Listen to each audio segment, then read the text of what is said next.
मंगलम भगवान वीरो मंगलम गौतम मंगलम पुण्य पुंडार्यो धर्मोस्तु मंगलम सर्वमंगलमांगल्यम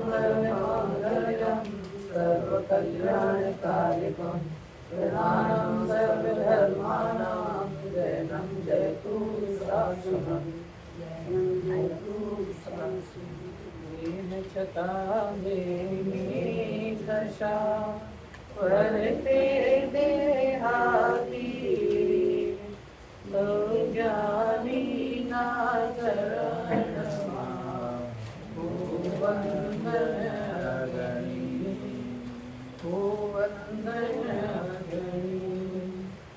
मंगलमय मंगल करण वीतराग विज्ञान नमो ताहि जाते भये हरवंतादिमान हरि मंगल करि हो महा ग्रंथ करण के काज ज्ञान देव मिले समाज सब पावे निज पद राज पावे निज पद राज। हस्तालिका महापर्व का पंचम दिवस आचार्य कल्प पंडित प्रवर श्री टोडरमल जी के द्वारा विरचित मोक्ष मार्ग प्रकाशक के 9वें अधिकार पुरुषार्थ से मोक्ष की प्राप्ति विषय पर अपनी चर्चा चल रही है।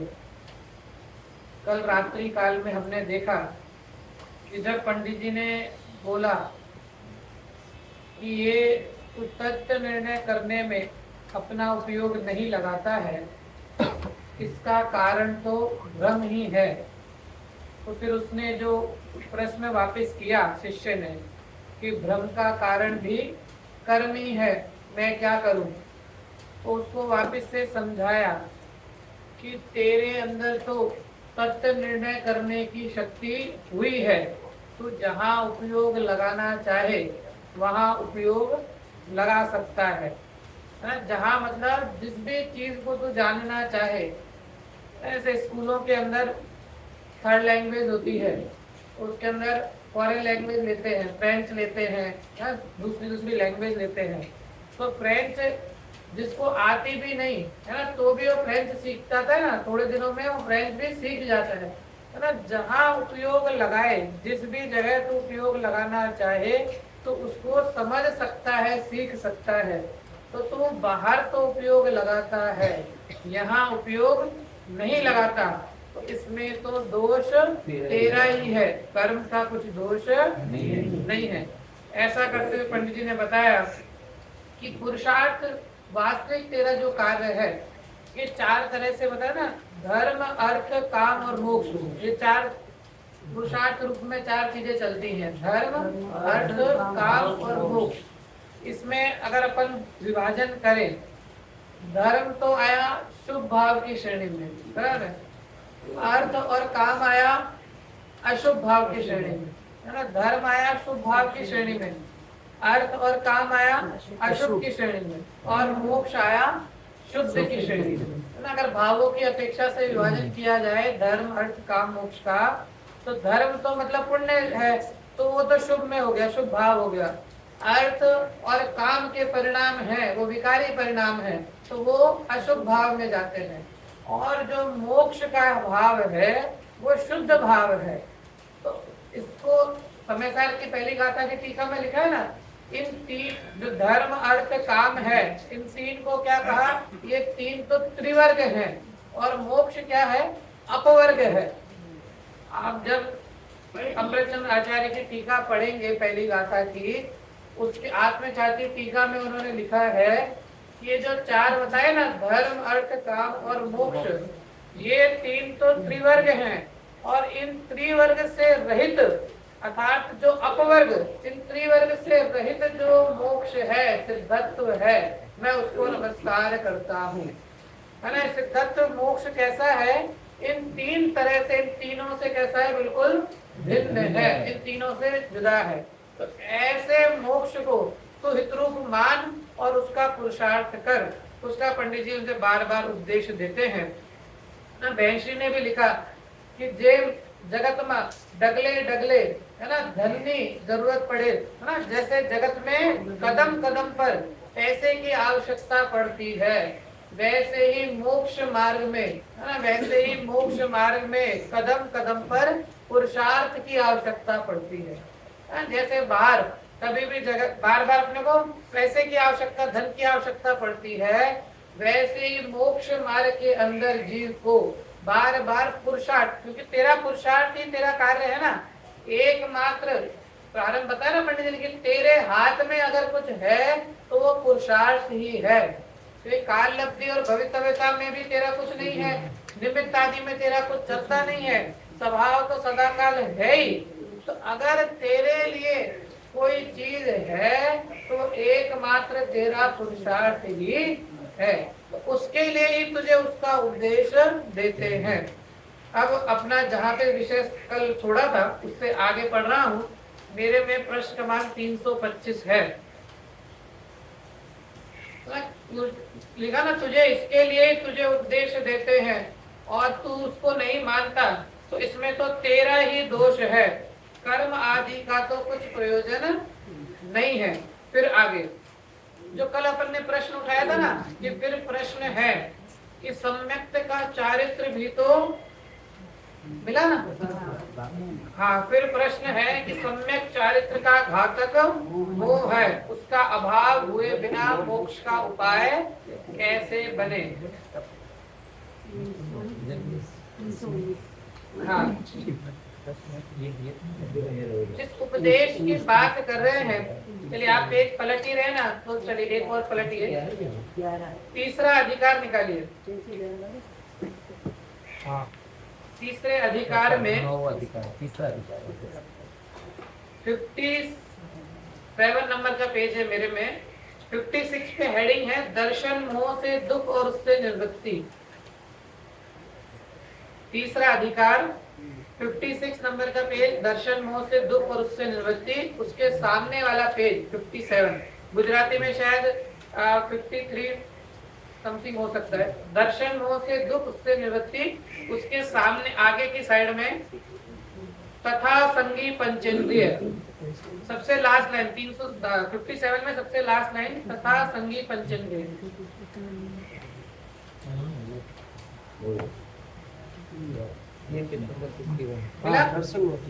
हाँ, दर्शन मोह वाला ना, दर्शन मोह से दुख उससे निवृत्ति। उसके सामने वाले पेज पे अंतिम लाइन, तथा संगी पंचेंद्रिय।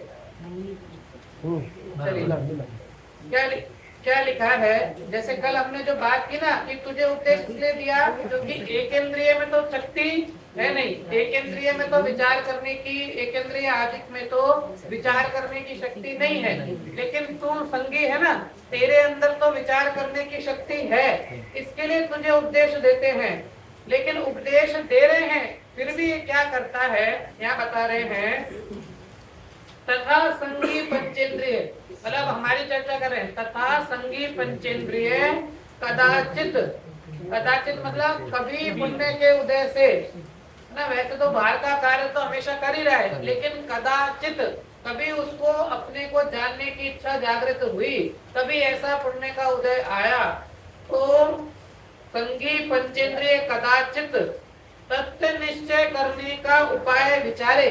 क्या वो किसके लिए चल रहा है कि अब मैं तत्व का निर्णय करूंगा, है ना, कदाचित तत्व निश्चय करने का उपाय विचारे, और वहां अभाग्य से उदेव कुगुरु कुशास्त्र का निमित्त बने तो अतत्व श्रद्धा में पुष्ट हो जाता है ना। निकला तो किसके लिए था, तत्व निर्णय करने के लिए निकला, तो किसके लिए था, तत्व निर्णय करने के लिए। कदाचित ऐसा लगा कि नहीं भैया धर्म समझना चाहिए, धर्म जानना चाहिए, जीव अजीव क्या है समझने चाहिए, है ना, वस्तु का स्वरूप क्या है समझना चाहिए, तो निकला तो किसके लिए था, तत्व निर्णय करने के लिए था।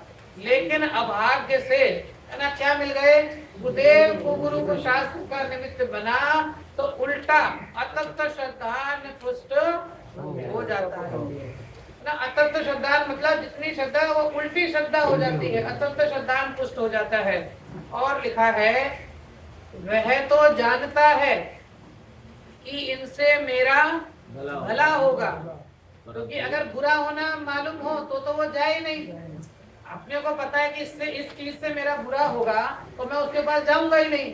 तो वो क्या सोचता है, वह तो जानता है कि इनसे मेरा भला होगा, परंतु वे ऐसा उपाय करते हैं जिससे ये अचेत हो जाए ना। वो ऐसा उपाय करते हैं, और ये कोई प्राचीन काल की बात नहीं है, मैं तो ना अभी की ये बिल्कुल प्रासंगिक बात है।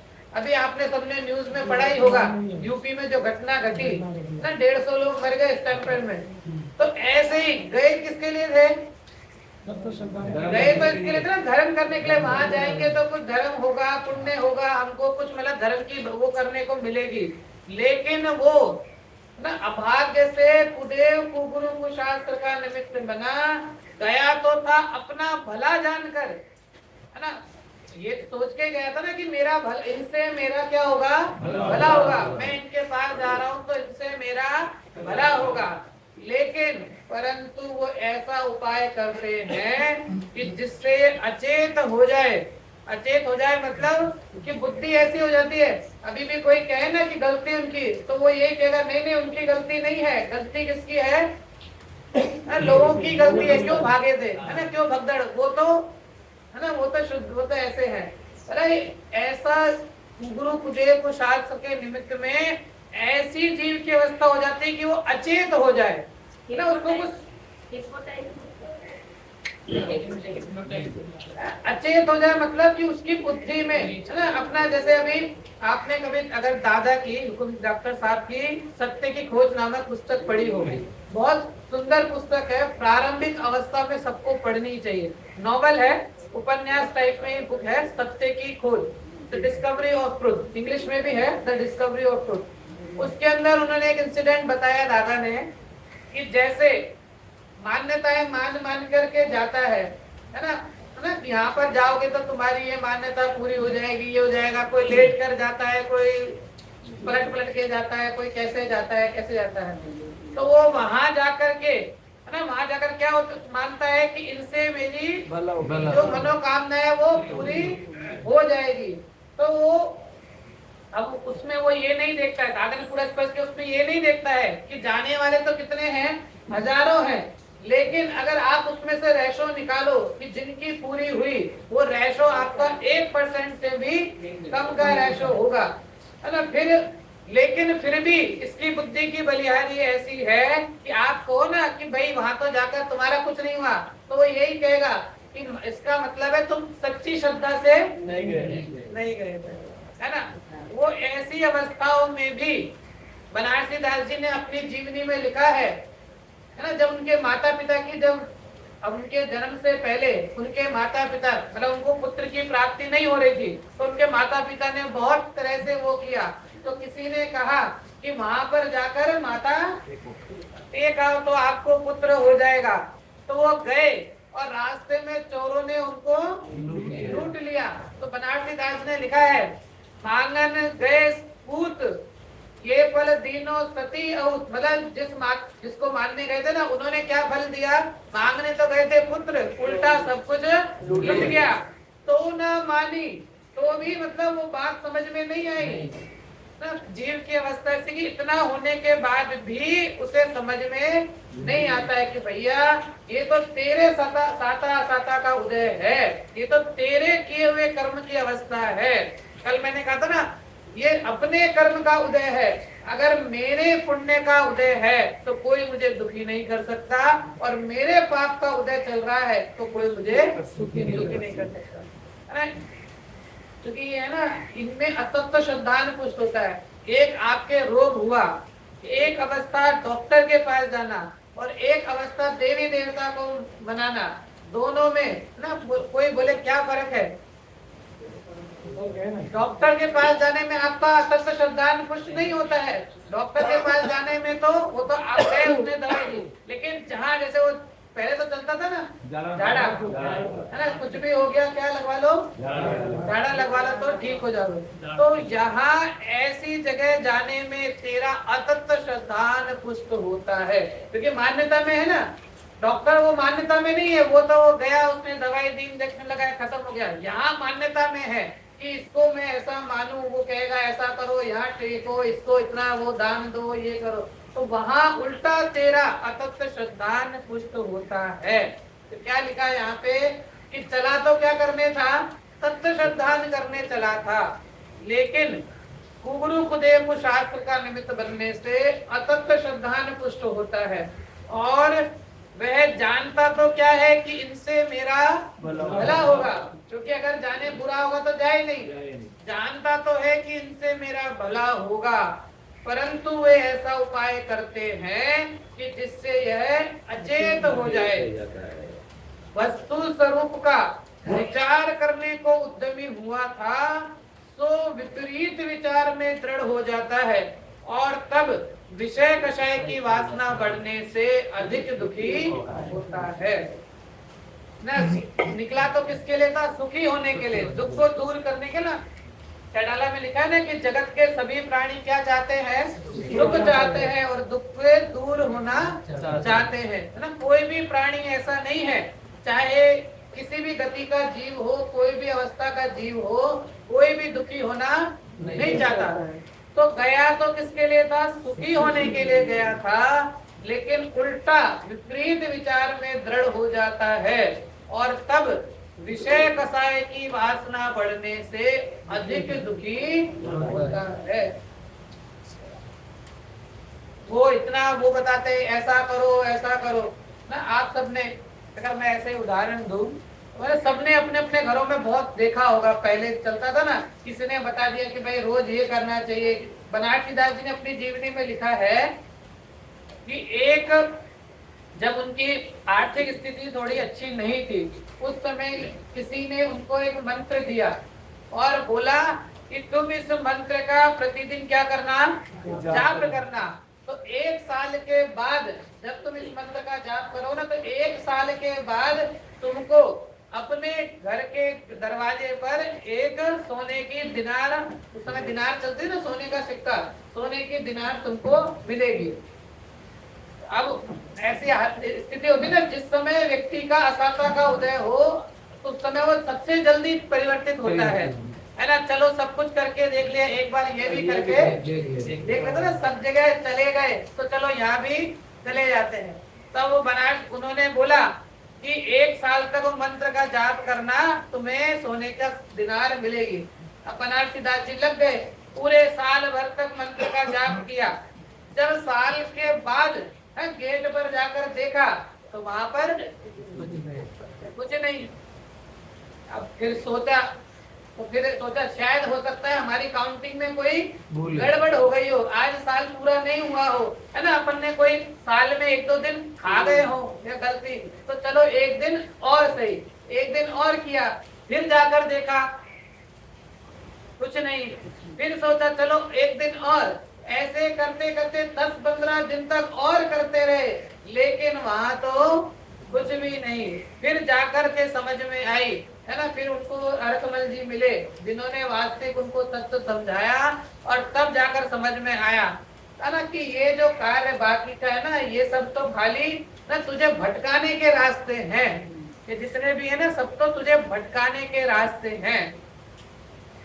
इसके लिए अपना तो पुण्य का उदय है कि हमको वास्तविक मार्ग मिला, लेकिन घबराना नहीं, अभी हमारी भी रोकड़ खुल रही है ना। अगला पैराग्राफ हमारे लिए है ना, छोड़ेंगे नहीं पंडित जी कि आप तो सोचो कि भाई अपन तो, हमारे तो कोई कुगुरु को शास्त्र की मान्यता ही नहीं है, हम तो बिल्कुल जिनेंद्र भगवान के अलावा कहीं नहीं, ये हो ना, तो घबराना नहीं, आपकी कहानी भी आने वाली है ना। क्या लिख रहे हैं आगे, तथा कदाचित, है ना, अभी तक तो कुगुरु कुदेव में था तो खुश हो रहा था कि भाई मैं तो नहीं हूँ, है ना, किसी की बात होगी, लेकिन अब लिखा तथा कदाचित सुदेव सुगुरु सुशास्त्र का भी निमित्त बन जाए, है ना। हमें मिला ना सुदेव सुगुरु सुशास्त्र का निमित्त बोला ना, क्या लिखा? तथा कदाचित सुदेव सुगुरु सुशास्त्र का भी निमित्त बन जाए तो वहां उनके निश्चय उपदेश का तो श्रद्धान नहीं करता, व्यवहार श्रद्धान से अतत्व श्रद्धानी ही रहता है।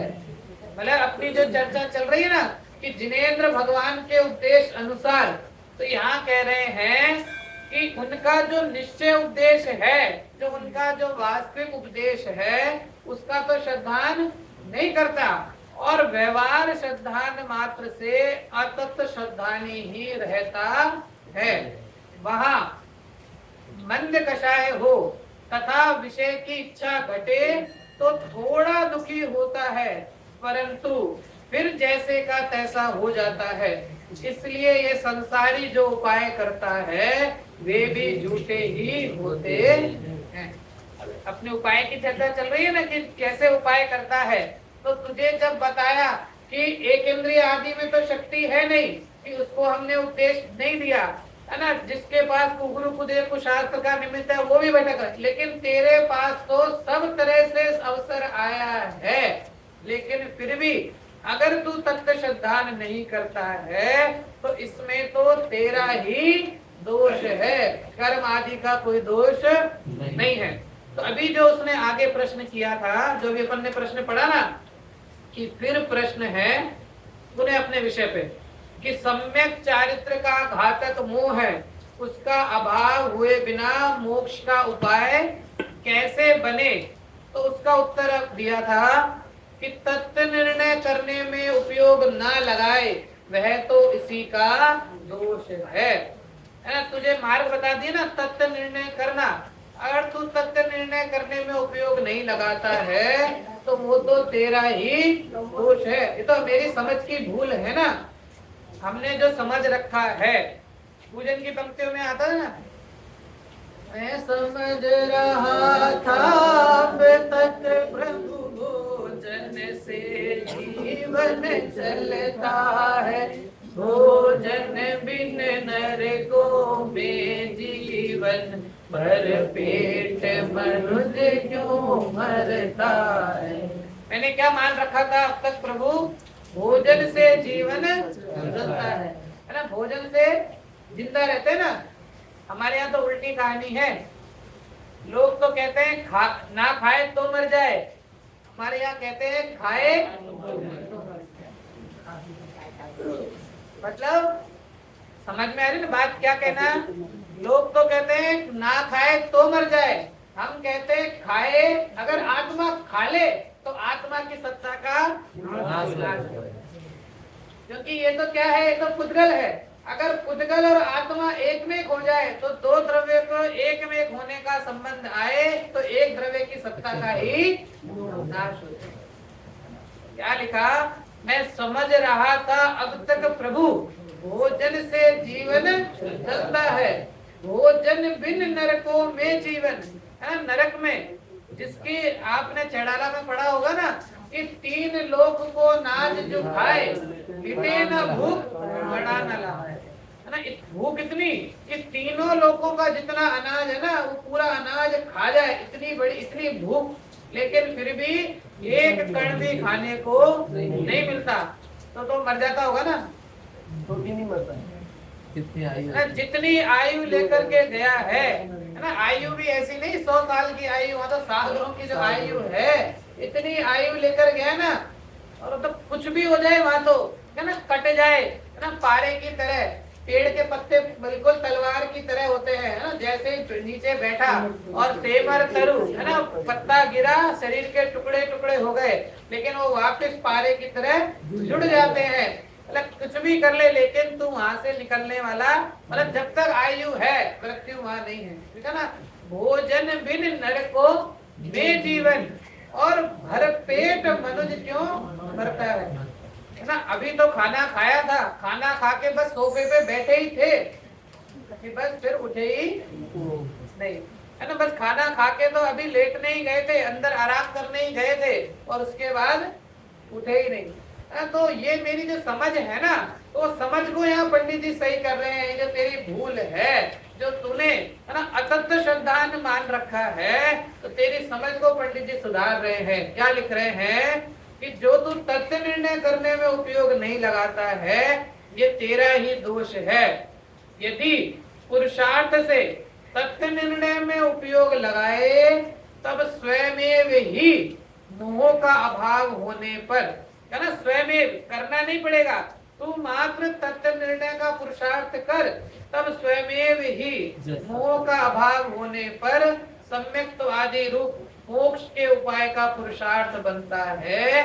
इसलिए मुख्यता से तो तथ्य निर्णय में उपयोग लगाने का पुरुषार्थ करना तथा उपदेश भी देते हैं, तो यही पुरुषार्थ कराने के अर्थ दिया जाता है। तथा इस पुरुषार्थ से मोक्ष के उपाय का पुरुषार्थ अपने आप सिद्ध होगा। इसकी चर्चा अपन ने कल कर ली थी, इसके लिए मैंने मात्र पढ़ा है कि तू ये पुरुषार्थ करेगा तो तेरा जो मोक्ष का उपाय है वो अपने आप ही सिद्ध होगा, है ना। जब मुझे वास्तविक समझ आएगी, उसी दो पंक्ति के आगे की पंक्ति में क्या लिखा कि तुम भोजन बिन अक्षय सुख में, तुम कैसे हो भगवान, तुम कैसे हो, तुम भोजन बिन अक्षय सुख में, तुम बिना भोजन के, है ना, इसमें नहीं, भोजन की जो दो पंक्ति कहते ना, उसके अगली पंक्ति में कि तुम भोजन बिन अक्षय सुख में यह समझ त्यागने आया हूँ, होकर निराश सब जग भर से अब सिद्ध शरण में, है ना, होकर निराश। अभी हम निराश हुए कि नहीं हुए, अभी जगत से निराश हुए कि नहीं, है ना। अभी तो पूरा आशा है ना, आशा किससे, अपने पुत्र से आशा है, अपनी बहू, जिसका भी जो भी संबंध है सबसे आशा है ना। पत्नी की पति से आशा है, पति की पत्नी से आशा है, माँ की बेटे से कि ये मेरा सब कुछ करेगा, ये मेरा ये करेगा, सबको सबसे आशा लगी है ना। अभी तो जगत से, है ना, ज्ञानी जीव और अज्ञानी जीव की वृत्ति में परिवर्तन कैसा है, बनारसी दास जी लिखते हैं, मतलब जगत में सम्यक दृष्टि जीव कैसे हैं, जगत में रहकर भी जगत से उदास है ना। सुखिया सदैव जीव कि जो जगत में जगत से उदास होकर भी सुखी है ना। हम जगत से उदास होते हैं, कभी हो जाते हैं ना, कभी जैसे अभी कुछ हो गया, किसी का वियोग हो गया, तो ना बिल्कुल ऐसा। अब कोई कहता है कि वो तो आजकल ऐसे रहते हैं, बहुत उदास उदास से रहते हैं ना, तो ये उदासी वास्तविक उदासी नहीं है ना। ये तो जगत से उदासीनता, है ना, वो तो बहन ने लिखा, वो तो रुंधी हुई कषाय है। जगत से उदासीनता तो वास्तविक सम्यक दृष्टि जीवों की है कि उन्होंने जगत में रहते हुए भी जगत के संपूर्ण भावों से, है ना, क्या हो गया है, बिल्कुल निवृत्ति का भाव उनके अंदर जागृत हो गया है। तो कह रहे हैं कि तू तत्व निर्णय का पुरुषार्थ कर, तेरा ये मोक्ष का कार्य अपने आप सिद्ध होगा। फिर आगे लिखते हैं, और तत्व निर्णय ना करने में किसी कर्म का दोष है नहीं, है ना। तत्व निर्णय ना करने में किसी कर्म का दोष है नहीं, तेरा ही दोष है। अब पंडित जी देखना, क्या ना, ऐसा होता है ना कि बार बार कोई प्रश्न पूछता है कि बार बार उत्तर दिया, फिर प्रश्न दिया, फिर उत्तर दिया, फिर प्रश्न किया, तो पंडित जी उसको कड़क भाषा में समझा रहे हैं। क्या कह रहे हैं, परंतु तू स्वयं तो महंत रहना चाहता है। क्या लिखा, परंतु तू स्वयं तो महंत रहना चाहता है और अपना दोष कर्मादि को लगाता है, सो जिन आज्ञा माने तो ऐसी अनीति संभव नहीं है। अगर तू जिनेंद्र भगवान की आज्ञा माने तो ऐसी अनीति कर रहा है ना तू, कि कहता तो ऐसा है लेकिन वास्तव में कार्य दूसरा करता है। क्या लिखा, तत्व निर्णय ना करने में किसी कर्म का दोष है नहीं। उसी में आगे है 326 नंबर मेरे पेज में, जहां अपन चल रहा ना, उसी में आगे, तत्व निर्णय ना करने में किसी कर्म का दोष है नहीं, तेरा ही दोष है, परंतु तू स्वयं तो महंत रहना चाहता है और अपना दोष कर्माधिक को लगाता है, सो जिन आज्ञा माने तो ऐसी अनीति संभव नहीं है ना। कहते ना अनीति, अनीति मतलब कि जो नीति राजमार्ग है उससे तो तू कर नहीं रहा है। लिखा तुझे विषय कषाय रूप ही रहना है ना, तुझे तो खा पी के मस्त रहना है, तुझे विषय कषाय रूप ही रहना है, इसलिए झूठ बोलता है। मोक्ष की सच्ची अभिलाषा हो तो ऐसी उक्ति किस लिए बनाए, है ना। पंडित जी अब कड़े शब्दों में कह रहे हैं, तो ये जो बार बार बहाना दे रहा है ना, तो बार बार कह रहा है कि मैं क्या करूं, कर्म ने ऐसा किया, इसका कारण भ्रम है ना, उद्देश्य सब सुनते हैं, पुरुषार्थ सब करते हैं, लेकिन मैं क्या करूं। तो यहाँ पंडित जी उसको सीधी भाषा में समझा रहे हैं कि भैया ऐसा लगता है कि तुझे विषय कषाय रूप ही रहना है ना, तू तो खाली मोक्ष जाना है ऐसा तो झूठ बोलता है ना। क्या लिखा कि तुझे विषय कषाय रूप ही रहना है, इसलिए तू झूठ बोलता है। मोक्ष की सच्ची अभिलाषा हो तो ऐसी उक्ति इसलिए बनाए। फिर हमारी बात लिख रहे हैं पंडित जी, ध्यान से सुनना। सांसारिक कार्यों में अपने पुरुषार्थ से सिद्धि ना होती जाने, तथापि पुरुषार्थ से उद्यम किया करता है। क्या लिखा, सांसारिक कार्यों में मतलब कि दुकान नहीं चल रही है, बिजनेस नहीं चल रहा है, जॉब अच्छी नहीं चल रही है, तो कुछ भी करके, कैसा भी कार्य करके क्या करता है, उसको बढ़ाना चाहता है। ठीक है ना। सांसारिक कार्यों में अपने पुरुषार्थ से सिद्धि ना होती जाने, है ना, कितना ही कार्य कर रहा है लेकिन सिद्धि नहीं हो रही, तो भी तथापि पुरुषार्थ से उद्यम किया ही करता है, मतलब उद्यम नहीं छोड़ता है। ये नहीं तो ऐसा, ऐसा नहीं तो ऐसा, है ना, ऐसा कुछ भी करके कार्य करता है। लेकिन यहाँ अर्थात मोक्ष मार्ग में यहाँ पुरुषार्थ खो बैठा, इसलिए जानते हैं कि तू मोक्ष को देखा देखी उत्कृष्ट कहता है ना। मोक्ष को तू क्या देखा देखी उत्कृष्ट कहता है, तुझे वास्तव में मोक्ष चाहिए नहीं। क्या लिखा आगे कि तू मोक्ष को देखा देखी उत्कृष्ट कहता है, उसका स्वरूप पहचान कर उसे हितरूप नहीं जानता, है ना। अभी तो तू कैसा है, क्लास में बैठा है, टीचर ने कुछ प्रश्न किया, सबने हाथ उठाया तो मैंने भी उठा लिया, है ना। सबको यहाँ जाना है, मोक्ष, सबको मोक्ष जाना है, सबने कहा जाना है तो मैंने भी उठा दिया, हाँ जाना है। लेकिन मुझे अभी खबर नहीं है, क्या लिखा कि अभी तुझे मोक्ष सच्चा लगता नहीं है, मोक्ष तुझे अच्छा लगता नहीं है, तो मात्र देखा देखी मोक्ष को हितरूप कहता है। तुझे तो अभी क्या, तुझे तो अभी विषय कषाय ही रुचता है, लिखा था ना कि तुझे तो विषय कषाय रूप ही रहना है, इसलिए भाई तू झूठ बोलता है ना। ऐसा लगता ना जगत के अंदर कि अपने को भाई कैसे, अपनी फेम कैसे बढ़े, प्रसिद्धि कैसे बढ़े, ऐसा सब प्रयास करता है ना, कैसे भी करके। अब मान आप में से किसी को मोदी जी के पास जाने का मौका मिले, है ना, वहां से इनविटेशन आया कि आपको मोदी जी ने बुलाया है ना, आपको कैसा लगेगा, है ना। सबसे पहले वो इनविटेशन क्या करेंगे, वो इनविटेशन को, है ना, पूरा वायरल करेंगे, है ना, सारे फैमिली के ग्रुपों में सब जगह उसको भेजेंगे, है ना, बिल्कुल सब जगह भेजेंगे। फिर मोदी जी के साथ आपने वहां चले गए, तो वहां जाकर के वो फोटो खिंच गई आपकी, तो क्या करेगा उस फोटो को, स्टेटस तो लगाएगा ही, उस फोटो को फ्रेम करके घर में लगवा के रखेगा ना। जैसे कोई घुसे घर में तो देखे भाई हम कहाँ गए थे, हाँ ये तो 5 साल की अवस्था है ना, ये तो अनादि की व्यवस्था है ना, वो तो 5 साल की अवस्था है, ये अनादि की व्यवस्था है, ये व्यवस्था है वास्तविक। तुझे उनके बाजू में खड़ा होकर के लगता है कि मैं बड़ा हो गया, अरे यहाँ भगवान के समकक्ष खड़ा होकर देख तो सही कि मैं तुम जैसा हूँ, ऐसा मैं तुम जैसा हो, जैसा तुम है ना, जो निगोद में सो ही मुझ में, सो ही मोक्ष मजार, अंतर भेद कछु भी ना ही भेद गिनत संसार। ऐसी तो मेरी अवस्था है, लेकिन क्या करें, है ना। अभी तो हमें जगत के, है ना, कहते ना, जिसको जिसकी इच्छा हो वो उसी को चाहता है ना। हम अपना आइडियल बनाते हैं ना, सब जैसे कोई अपना आइडियल बनाता है, तो कोई है ना, जिसको क्रिकेटर बनना है तो उसने सचिन को, विराट को, उनको आइडल बनाया। किसी को कुछ और बनना है ना, बिजनेसमैन बनना है, उसने अंबानी अडानी को आइडल बनाया।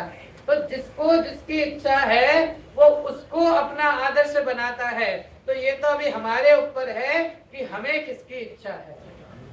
नहीं तो हमारी अपनी बात है ना कि हमें वास्तव में किसकी इच्छा है, हमें क्या रुचता है ना। अगर हमें मोक्ष रुचता है तो हमारे आदर्श भी कौन होने चाहिए ना, जिन्होंने मोक्ष को प्राप्त किया है ना, जिसने जिसको पाया वही तो आदर्श होगा ना।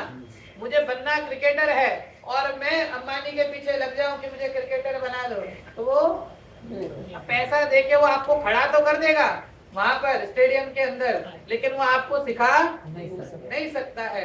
तो ऐसे ही अगर मुझे मोक्ष में जाना है, मैंने सबसे पहले दिन कहा था ये सबसे पहला प्रश्न है, ये प्रश्न याद रखना।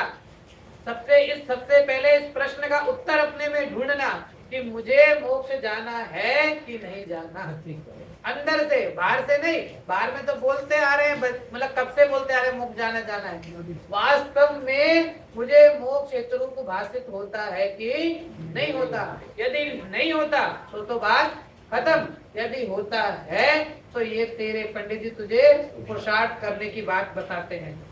कह रहे ना कि तू इतनी बहाने मारता है ना, ये जितने भी जगत के बड़े बड़े पद वगैरह ना, ये सब तो क्या है, ये सब तो पुण्य का उदय है, और ये तो एक क्षण में कब परिवर्तित तो हो जाए इसका कोई ठिकाना नहीं ना। अपने तो यहाँ तो कितने ही अपन ने अवसर देखे, जैसे अभी 26/11 जब बॉम्बे में ताज पे अटैक हुआ, तो ताज में जब अटैक हुआ तो कौन होगा ताज होटल में?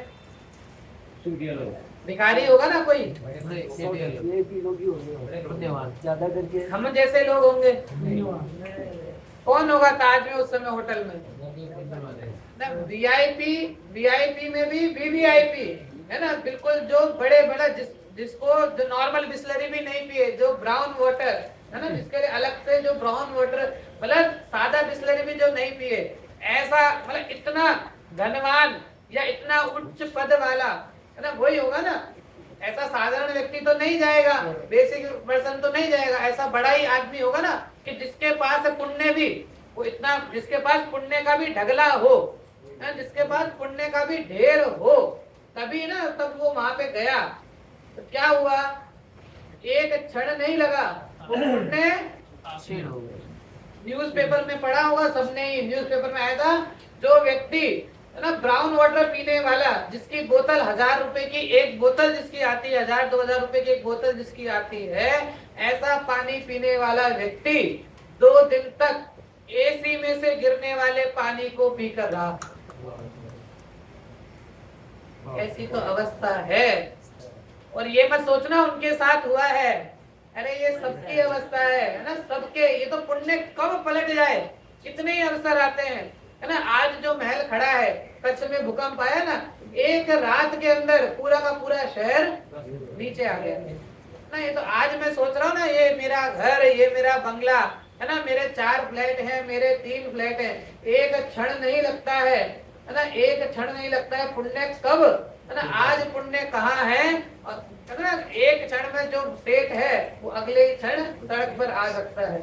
नहीं तो अपने पुण्य पाप का खेल है। इसके लिए भैया ये अवसर मिला है, ये समय मिला है, ये जैन कुल मिला, जिनवाणी मिली, सुनाने वाले जीव मिले हैं, तो ये अवसर चूकने योग्य नहीं है।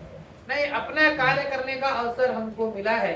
इसके लिए पंडित जी तुझे बार बार, नहीं तो पंडित जी को क्या पड़ी है जो इतना उपदेश दे रहे हैं? क्यों उपदेश दे रहे हैं? ये भव्य दिव्य ध्वनि भी गिरती है ना, किसके योग से? ये भव्य जीवों के। भगवान को कुछ नहीं है दिव्य ध्वनि गिराने का, वो तो हो गए मुक्त, उनके तो समस्त 4 कर्म नाश हो गए, 4 और नाश हो जाएंगे, उनके तो कोई दुख बाकी नहीं रहा वो तो किसके लिए गिर रही है? भवि भागन वच जोगे वशाय ना, हमारे भाग्य के उदय से, हमारे पुण्य के उदय से भगवान आपकी दिव्य ध्वनि गिर रही है। तो ऐसी ये जो ध्वनि, मतलब ये जो जिनवाणी हमको मिली है, इस जिनवाणी में जो वास्तविक मोक्ष का मार्ग बताया है, उसको तू क्या कर, हितरूप मान।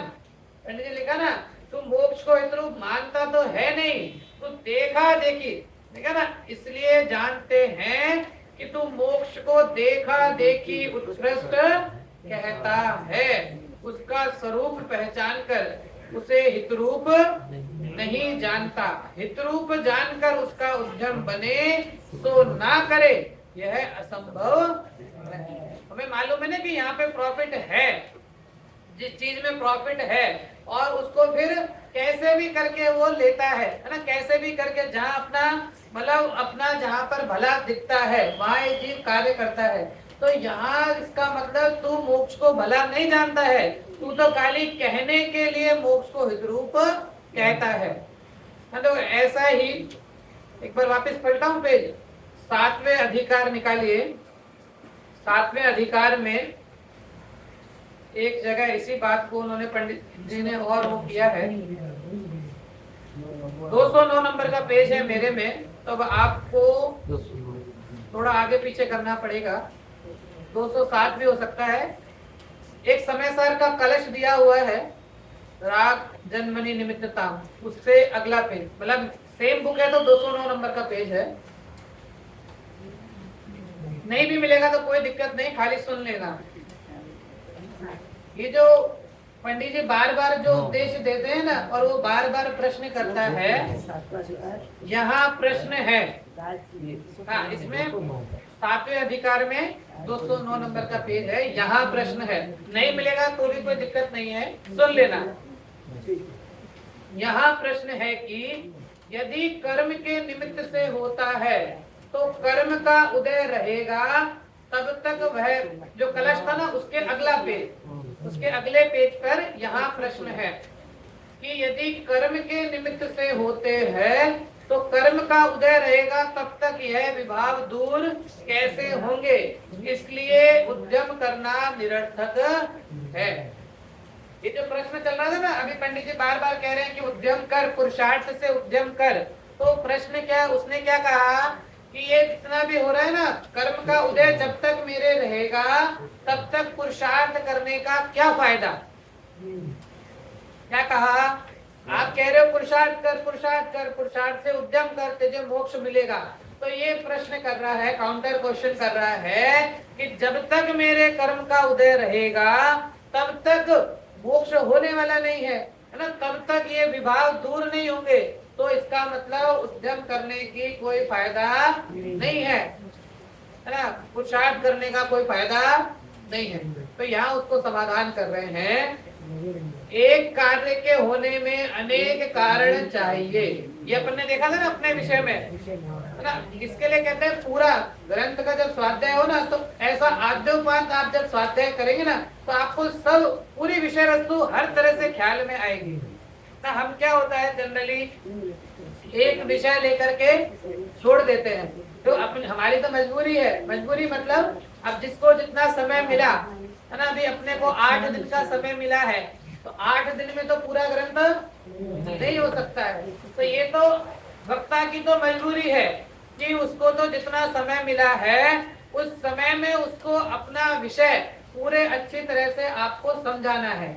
लेकिन हमको मतलब अपन सबको जब अपन अपना स्वाध्याय करें, अपना निजी स्वाध्याय करें, तो ऐसा नहीं करें कि रैंडम आज कोई भी पेज उठाया, पढ़ लिया और बंद कर दी ना। कोई भी ग्रंथ का स्वाध्याय आद्योपांत होना चाहिए, है ना। जब भी शुरू करो तो आद्योपांत मतलब शुरू करो तो उत्थानिका भी पढ़ो, मतलब सीधे ग्रंथ के पहले पेज पे मत आ जाओ, ग्रंथ पढ़ने से पहले उसका इंडेक्स भी पढ़ो, उसका प्रीफेस भी पढ़ो। जैसे हम कोई नॉवल भी पढ़ते हैं ना, तो पहले हम उसका एडिटर नोट भी पढ़ते हैं, हम उसका प्रीफेस भी पढ़ते हैं। क्यों?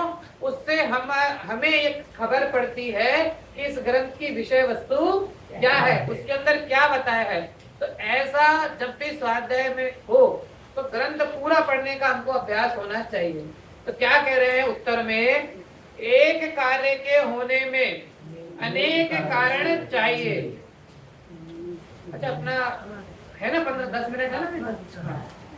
एक कार्य होने में अनेक कारण चाहिए, उनमें जो कारण बुद्धि पूर्वक हो उन्हें तो उद्यम करके मिलाए, और अबुद्धि पूर्वक कारण स्वयं मिले तब कार्य सिद्धि होती है।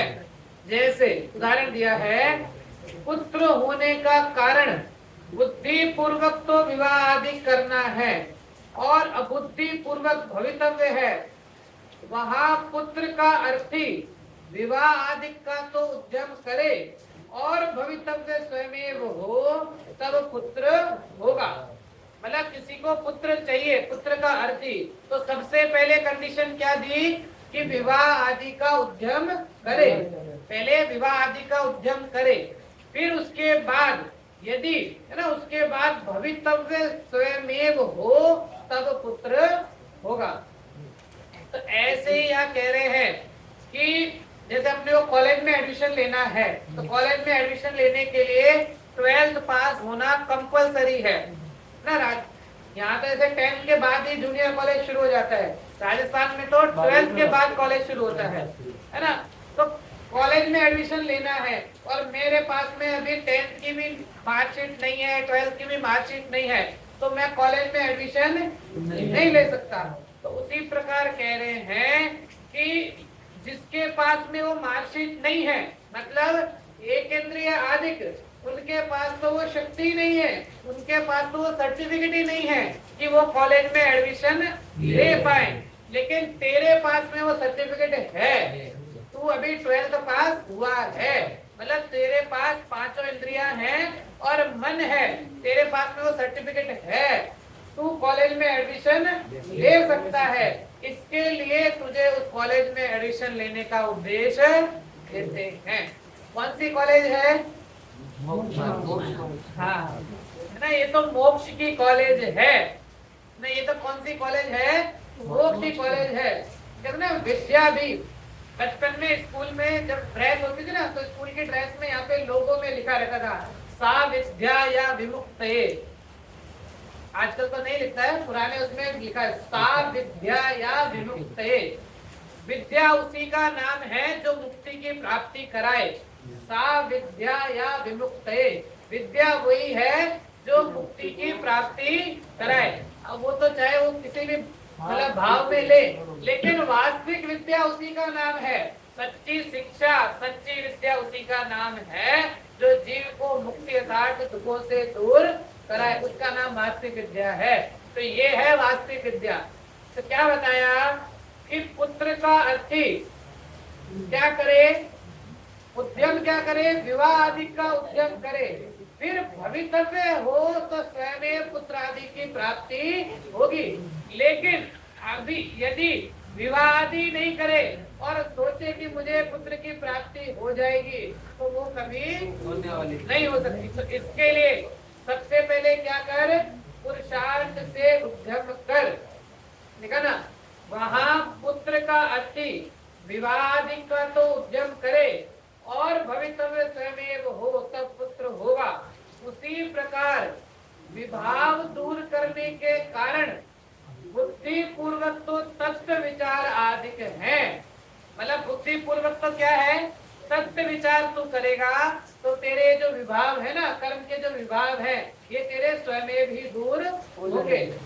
कि वहां विभाव दूर करने का कारण बुद्धि पूर्वक तो तत्व विचार है और अबुद्धि पूर्वक मोह कर्म के उपशम आदिक हैं, तो उसका अर्थी अर्थात मोक्ष का अर्थी, तो उसका अर्थी तत्व विचार आदि का तो उद्यम करे और मोह कर्म के उपशमादिक स्वयं हो तब रागादिक दूर होते हैं।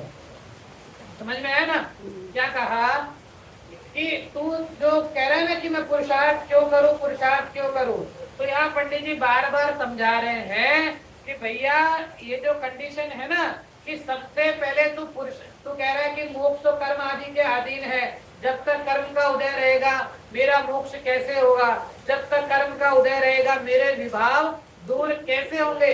तो पंडित जी कह रहे हैं कि तू पुरुषार्थ तो कर, तू पुरुषार्थ तो कर, और जब तू पुरुषार्थ करेगा, ठीक है ना, सत्य निर्णय का पुरुषार्थ तो कर, बुद्धि पूर्वक सत्य विचार का पुरुषार्थ कर, तो तेरे स्वयमेव, अबुद्धि पूर्वक मतलब बिना किए स्वयमेव तेरे मोह आदि का उपशम भी होगा ही होगा।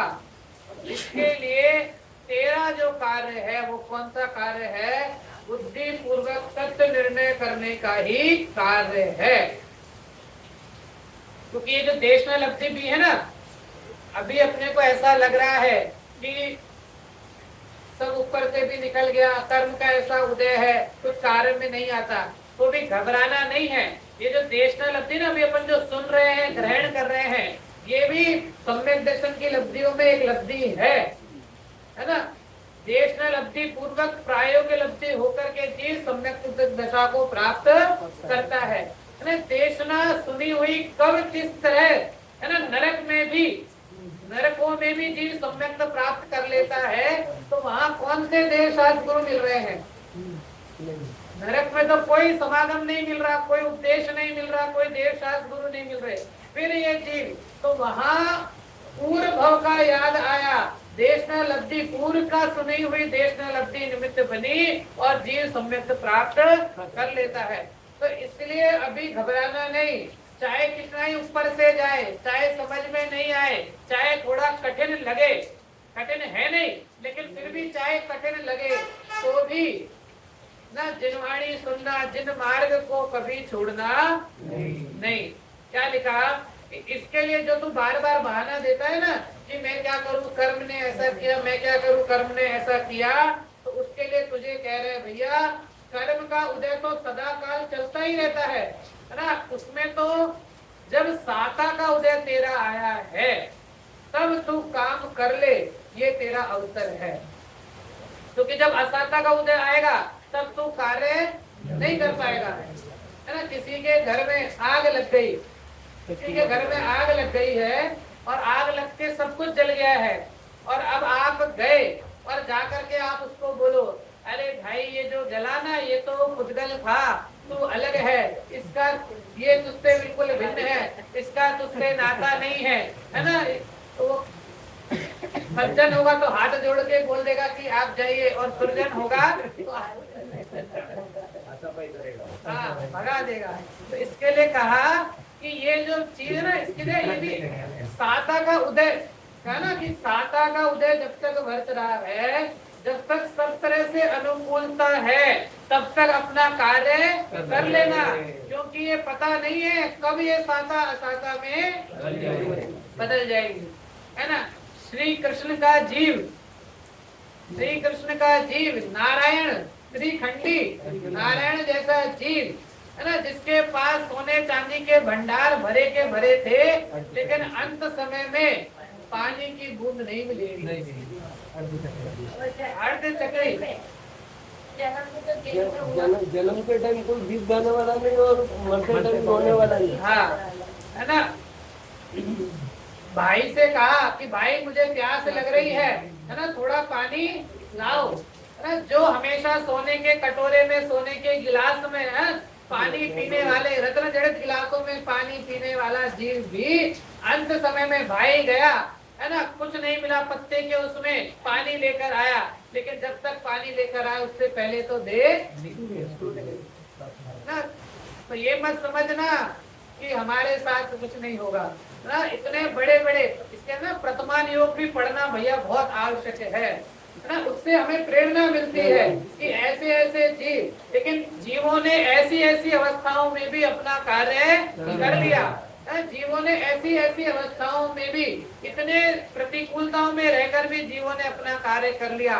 तो अभी मेरा साता का उदय वर्त रहा है, सब तरह से अनुकूलता है ना, खाने पीने रहने कपड़े सब तरह की अनुकूलता है। तो भैया जब तक साता का उदय वर्तता है, जिनवाणी पढ़ना, जिनवाणी सुनना, समझना और अपना निज आत्महित का कार्य करना, और निज आत्महित के कार्य को करते हुए हम सभी शीघ्र से शीघ्र मोक्ष की प्राप्ति करें, इसी भावना के साथ मेरी Hare